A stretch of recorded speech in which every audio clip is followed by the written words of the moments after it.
በመድረኩ ላይ የመክፈቻ ንግግር ያደረጉት በምክትል ርዕሰ መስተዳድር ማዕረግ የዲላ ክላስተር አስተባባሪና የደቡብ ኢትዮጵያ ክልል ግብርና ቢሮ ኃላፊ ዶክተር መሪሁን ፍቅሩ በክልሉ የተለያዩ የቴክኖሎጂ ክህሎቶች መኖራቸውን ጠቅሰው ይህንን በማዘመን ውጤታማ መሆን እንደሚገባ ነው። የግብርናው ቢሮ ይሄን ስልጠና ሲያዘጋጅ ጉድለቶቻችን ላይ ትኩረት ሰጥተን መስራት አለብን።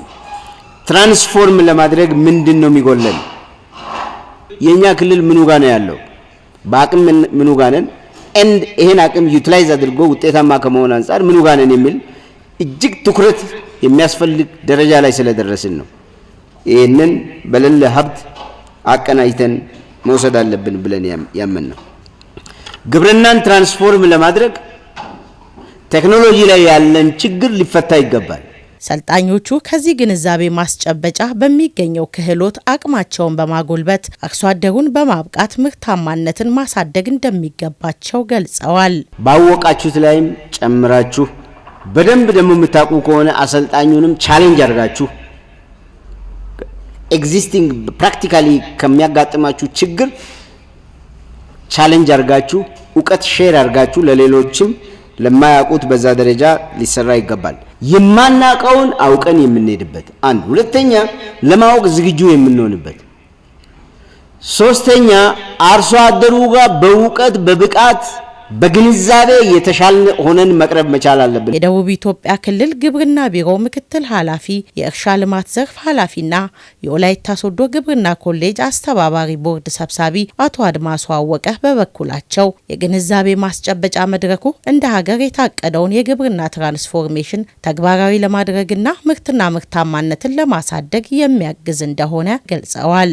በሰብል ልማት ላይ፣ በእንስሳትና ዓሳ ሀብት ልማት፣ በተፈጥሮ ላይ ከፍተኛ ውጤት ሊያመጣ ይችላል። ግብርናውን ትራንስፎርም ሊያደርግ ይችላል። የግብርና ምርትና ምርታማነት ሊያድግ ይችላል። የግብርና ቴክኖሎጂ አቅርቦትም ቴክኖሎጂ አጠቃቀምም ሊሻሻል ይችላል ተብሎ ለዚህ ታሳቢ ተደርጎ እየተሰጠ ይገኛል። አቶ አድማሱ አክለውም በክልሉ በተለያዩ ጊዜያት ስልጠና የተሰጠ ቢሆንም ይህ የግንዛቤ ማስጨበጫ ከዚህ ቀደሙ ባለሙያውንም ሆነ አርሶ አደሩን ለማዘመን እንደሚያግዝ ተናግረዋል። የተሻሻሉ ቴክኖሎጂዎች ማዳበሪያ፣ ምርጥ ዘር ከትራክተር ጀምሮ መካናይዜሽኑ አጠቃላይ ክላስተር እርሻም ስናይ እያደገ የመጣ ቢሆንም ግን መስራት የሚገባን ያህል እየሰራን አይደለንም። የዚህም አንዱ ችግር ተብሎ የሚነሳው የባለሙያዎች ክህሎት ክፍተት መነሻ ተደርጎ ተገምቷል።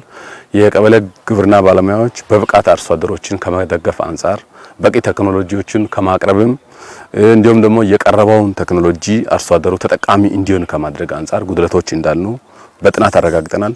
ስለዚህ ይሄ ጥናት የሚያሳየው በሰብል ልማት፣ በእንስሳት ሀብት፣ በተፈጥሮ ሀብት አጠቃላይ ለባለሙያ ክህሎት ክፍተት እንዳለና ክህሎቱ ደግሞ በብቃት ስልጠና መስጠት እንዳለበት ታምኖበት ከዚህ በፊት ከምንሰጠው በተለየ መልኩ አንደኛ አጫጭር ስልጠና ሆኖ ኮሌጁ አንዱ ተልኮ ከዚህ በፊት እስከ ሌቨል 4 ድረስ ወይም ደረጃ 4 ድረስ ስልጠና ይሰጣል።